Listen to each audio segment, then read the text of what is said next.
Good evening, everyone. Welcome to the Immigration Special Show brought to you by Sakshi TV. My name is Ranjit. We are here today with the prominent attorney Sheela Murthy to discuss the latest updates on immigration, followed by the history and overview of the US immigration. You can call the numbers displayed on the screen and ask any question related to immigration, and the attorney will be glad to answer. We'll start taking calls in a few minutes. Before starting the show, I would like to repeat the disclaimer. Please note this show does not provide any legal advice. It is general in nature and it is only for informational purposes. Sakshi TV news and agents are not responsible in any way for your actions. Use the information at your own risk. Mrs. Sheela Murthy is the founder and president of Murthy Law Firm and a Harvard Law School graduate. Before getting into the session, we'll ask Sheela Murthy to give a brief introduction and then we'll take it from there. Hi, Murthy. How are you doing? Hi, Ranjit. Great to see you. Thank you, everybody, for signing into today's call. We hope you find it exciting and interesting and educational. Thank you. Oh, did you want me to introduce myself? So, of course, I'm Sheela Murthy, founder of the world-famous, renowned Murthy.com website and Murthy Law Firm 26 years ago. We have liaison offices in Hyderabad, Mumbai, and Chennai in India, as well as our headquarters in the world is in Baltimore County, Maryland, and a Seattle West Coast operation. We're about 130 or 140 people. All we do is US immigration law across the globe to help anybody who is stuck, whether it is US consulates in the world that you are stuck, dealing with visa problems, H-1B petition extensions, B-1, B-2 tourist visa, F-1 students. Our goal is to give peace of mind and some sense of clarity on the complex and ever-changing US immigration laws to help you, your family, your employees, and everybody that needs help. Part of the reason we have the free Murthy Bulletin, free chat, free forum, a lot of free advices and information available on Murthy.com. You are welcome to use it, even if you never become a Murthy Law Firm client, because it is our commitment to educate, enrich, and empower every single person who is getting stressed about this very complex area of immigration, US immigration law. Thanks, Ms. Murthy. Thanks for your kind help. Before starting the show, let's get on with the latest updates on the immigration that happened since last week, and then we'll jump into our regular topics. Could you please give a brief of what happened since last week and what changes have been done, what good has been done? Yes, absolutely. So, of course, President Joseph Biden is continuing on his trajectory of introducing more and more legislation. Biden's executive orders. There's legislation in the works. Focusing on legal immigration, focusing on public charge-related issues to make that, because all of those have been big roadblocks in helping people to come in on temporary H-1, H-4 visas, as well as green card immigrant visa issuance. But what will be most helpful for H-1B holders, of course, was that yesterday, February the 8th, the final regulations were introduced confirming that the wage-based system that we were hoping would be taken away by the Biden administration hasn't been eliminated, unfortunately, but it has been pushed to December 31st of 2021. We are hoping that before that the Biden administration will tweak it or make changes, because if they continue with requiring such high wages that no fresh graduate in the United States can get a job or work or stay after the F-1 OPT, universities are not going to be happy because they have been lobbying against it. Kids who have spent their families' life savings trying to get a job and come into US, hoping to get from F-1 to jump to H-1, that will also be prevented if only level 3 and 4 are going to be able to get H-1 petition approvals. So at this moment, the good news is it is not implemented and effective for this year's fiscal 2022 H-1B cap season cases, which we are going to start filing. As most of you also know, that the government just released information that the pre-registrations can be started and submitted between March 9th and March 25th of this year, 2021. So if you're an employer or an employee, ask your employer, if you're an employee, to please prepare it and do it. Either hire a law firm like Murthy Law Firm, Murthy.com, or if you have somebody else, please feel free to use them. But make sure, because if your case is not pre-registered within that short window of time frame, those 15 days, then you're not going to be able to participate in the H-1B system at all. Then all the cases that are filed will be then taken, the lottery will be pulled of those cases to determine who can then prepare and file a petition between the months of April, May, and June, like last year. They said they will give a final answer by March 31st so that employers can file April, May, and June. And again, if all the H1s are not used up, the 65,000 general quota, 20,000 master's cap quota, then they will again have a second lottery and pick more cases. Because last year, if you all remember, COVID-19 had just started to shut down most of the world right in that quarter, April, May, and June. So they were able to release more numbers right afterwards. Today, we'll talk about, how the immigration laws have framed and what's the broad overview of immigration and what's changed over the centuries and how the framework of immigration is and how, what's the attitude towards immigrants and what changes have you been seeing since you have graduated and, how immigrant friendly is this country now? Okay, Ranjit, how many days did you say we have for this discussion? Because to really get into the deep philosophical and ideological migration attitude, one of the things Biden has done just as the latest changes, of course, is he's actually looking at the whole environmental issue and how it's affecting migration of people from other parts of the world to come to the United States. So that is the latest. But if you tie back to changes, so one thing about immigrants and immigration policy and immigration law, which is fascinating, of course, is, of course, as we all know, America is a nation of immigrants. Other than Native Americans, the native people on this land, almost everybody else came to this great nation as immigrants. And so it's interesting. Sorry to interrupt you, Ms. Murthy. I think the caller is back. Reshmi, are you online? Yes. I'm very much online. Hi, ma'am. Yeah, please go ahead. Hi, Reshmi. This is Reshmi. Hi, Reshmi. Yes. So happy to connect with you, actually. I was trying for a long time. Thank you so much for this. Ma'am, I was looking out for, I just wanted to check with you because I'm currently on an L2 EAD with an expiry date of August 2021. Our green card is in process, but unfortunately, due to the backlog, we haven't received any communication, just the receipt number. We have submitted our I-485 forms and everything, but there has been no update except the receipt number. That's about it, nothing at all. So, and I could see that there's a huge backlog that has been stated as well. So, I had an H-1B, which was like a cap exempt H-1B petition. It was used for only 1 year from 2014 to 2016. So I just wanted to check with you, ma'am, is there any way I can use that H-1B as a cap exempt H-1B? And is there any time limit on that H-1B that I can use? So as Ranjit started at the beginning, Rashmi, by law, of course, we can't give case-specific advice because obviously there are restrictions and limitations in terms of the shortage of time that we have to understand all the nuances. But if you have a cap-exempt H-1B petition that was not counted against the cap, that's why it was an exempt H-1B, as long as you are planning to work either with the cap exempt and a cap subject employer at the same time and continue the cap exempt job, then you could do both on a part-time basis and work on with one, or you could certainly work for a cap exempt H1 employer based on the fact that you were not counted against the cap so far and continue with that while you are waiting for the 485 EADs to get issued. As you know, based on our discussions, the EADs are right now taking what used to take average of 3 months for EADs pre-Trump era are now taking 8 to 12 months for the EADs. So you cannot wait for that EAD to work. Okay. So I should go ahead and invoke my H-1B, right?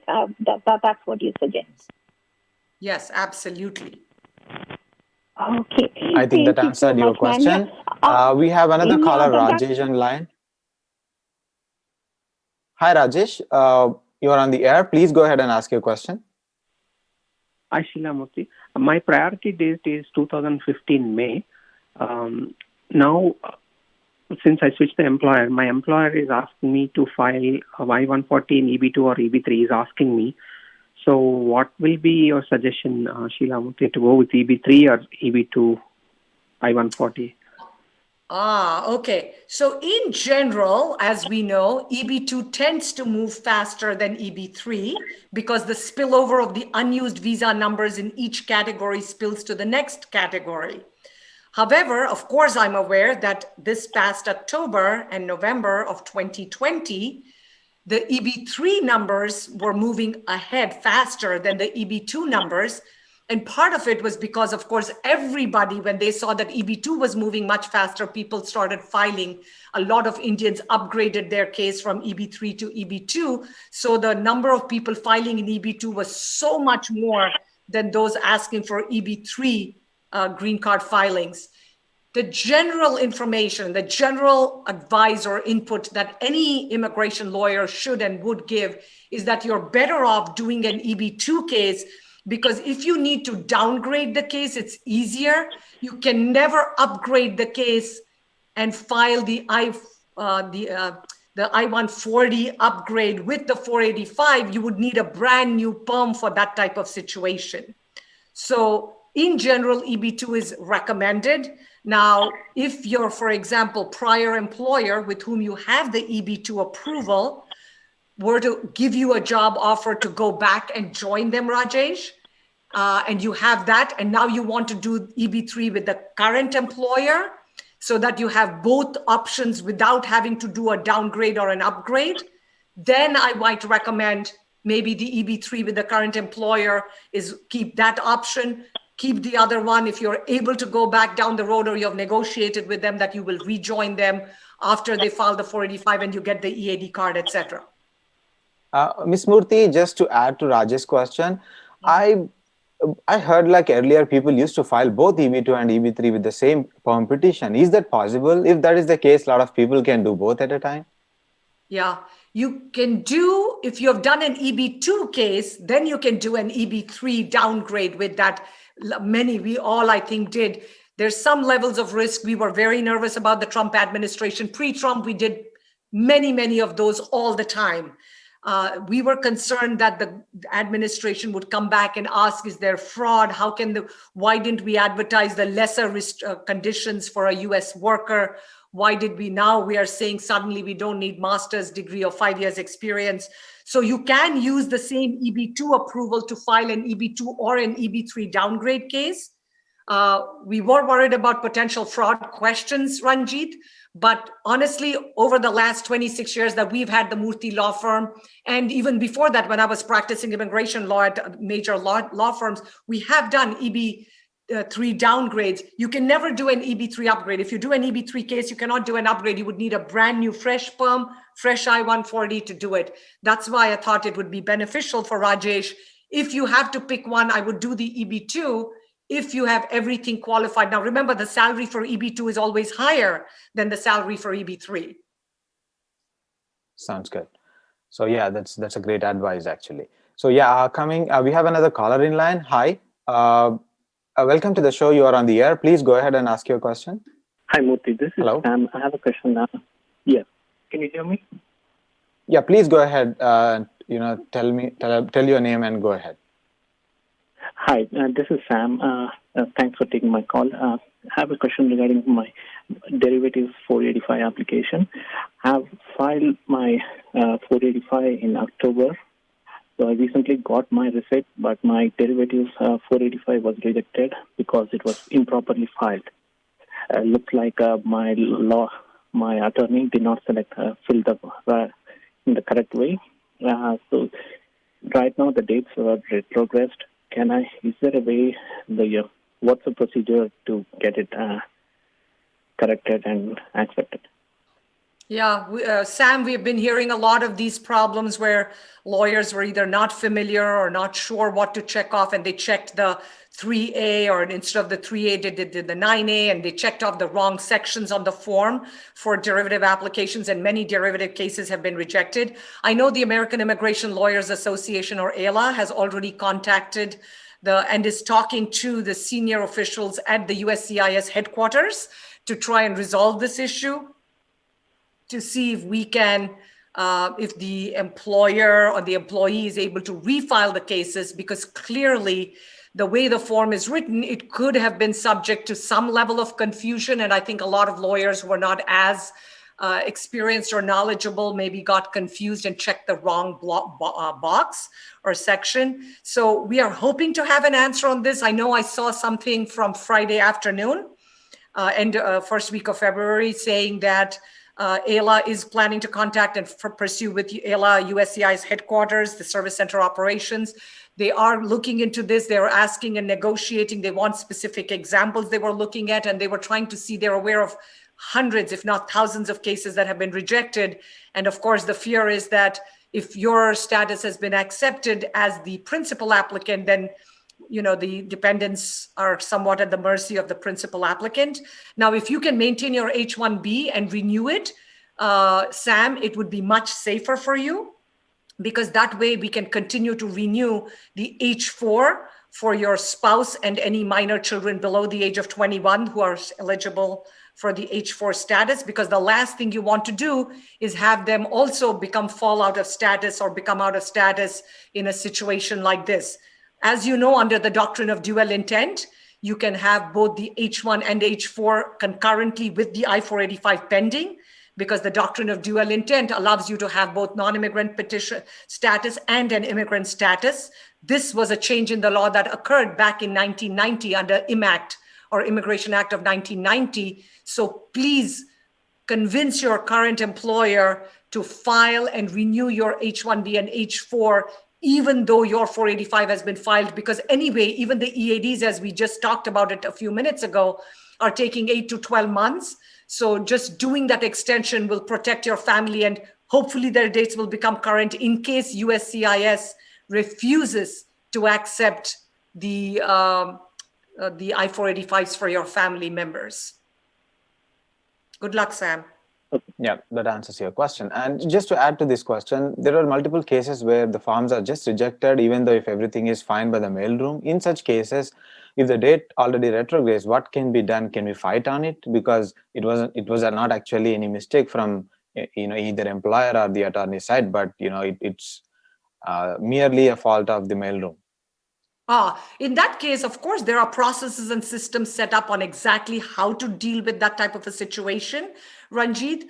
We actually write a letter and double envelope it and send it to the service center director. We put a big note on top, not to be opened by mailroom. We have strategies. Lawyers have been told how to do this. We contact the liaison for AILA and the particular service center and say, especially if it's a pattern, we bring it to their attention. If it's an isolated incident like you're mentioning, we bring it to their attention. We tell them this needs to go in, and then we find that the service center director or senior supervisor will open, accept the package, and reissue the receipt notice. Sometimes they will reissue it with the original date. We are back in 2007, and even recently now, we have been getting some of these cases that have been improperly not accepted in the mailroom, and we have been able to, over the years, we have been able to resubmit it and get it accepted by USCIS when it is clearly error. And we even write on top, USCIS error, not to be opened by mailroom. That sounds great. Anyone with such scenario, please reach out to Ms. Murthy and you can get it solved, because I've been hearing a lot of these things. Okay, we have another caller, Srikanth. Hi, Srikanth. Welcome to the show. Please go ahead and ask your question. Hi, good afternoon, Sheela Murthy. I hope you are doing well. So basically, my question is I'm on actually H4 EAD.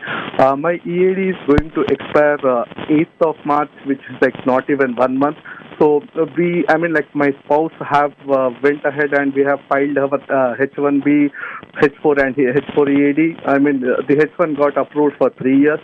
So I was thinking, I tried to actually expedite this process through USCIS, because I had a good documentation from my client saying about the importance of my role with the client, and also since my family had health insurance with my company, I went ahead and like wrote a letter to USCS. So I tried to expedite the process, but they have rejected, saying that I still don't have the biometrics at the moment, so there is nothing much they can do at the moment.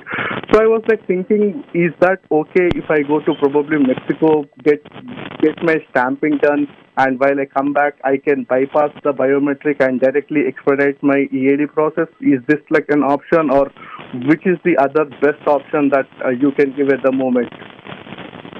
So there is obviously, Shrikant, no magic solution, because previously they were much more generous and flexible in approving EAD expedite requests. I know some people have tried lawsuits. Even that sometimes has not been successful recently, because the Trump, at least till 2-3 weeks ago, till Biden came in, we had seen obviously a very anti-immigration kind of approach by the administration and everybody, because that was what the message they were being told. But at the current time, even though you're seeing denials, we're telling people apply for the H4 EAD, obviously, as much in advance as possible.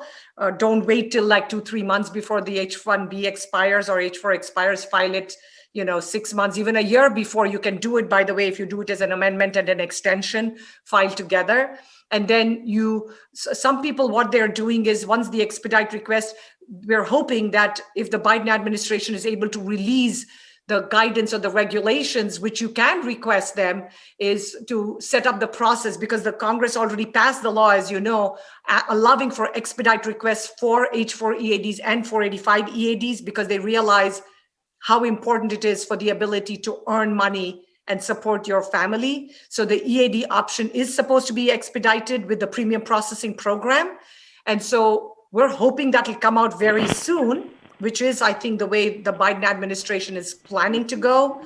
But at this moment, if it's 1 month, we know several people where the employers are allowing them to either keeping their job for them by stopping the work. I know some people who said, you know what, it's worth for me to fly abroad, because most employers are allowing remote work. So they are saying, you know what, I'm just going to go back to India, to my home country, and the employer doesn't care where I'm working from. And that is 100% legal and legitimate for you as an Indian citizen to fly back to India, take the next flight, go in there and work and continue to work from the day that your EAD card has expired, because you cannot get a salary and an income in the United States and physically stay in the US, even though remote work is available. And many people get confused and say, no, I can't do it. If your employer agrees and there's no problem, 100% you're allowed to do it, because 9 out of 10 professional positions, most people are working from their home or home offices, like most of us are. So Shrikant, there are several, options for you to consider. So don't give up hope that easily. Okay. Thank you very much, Sheila. Yeah, I hope that answered the question. We have another caller, Ratan. Hi, Ratan. Welcome to the show. Please go ahead and ask your question. Please be quick. We don't have much time. Okay, sure. Hi, Sheila. This is Ratan from New York. First of all, I want to thank you for the great work you've done. I cannot begin to tell you. I've been in the immigration system for about 15 years, and how many countless cases I have seen that you have helped realize their dreams, get married, meet their parents, get a child helped out before they age out. So thank you so much for the wonderful work. I don't care what the world says. You are an absolute genius, and you're doing a great job there. I have a 3-part question, and I'll make it pretty quick. It's pretty specific, but it's a yes or no thing, right? So my first question is, I'm part of this downgrade process that happened in October. So if I have downgraded my case from EB2 to EB3, I get my I-140 approved in EB3 through premium processing, get my EAD and switch employer, and then somehow my EB2 date gets current.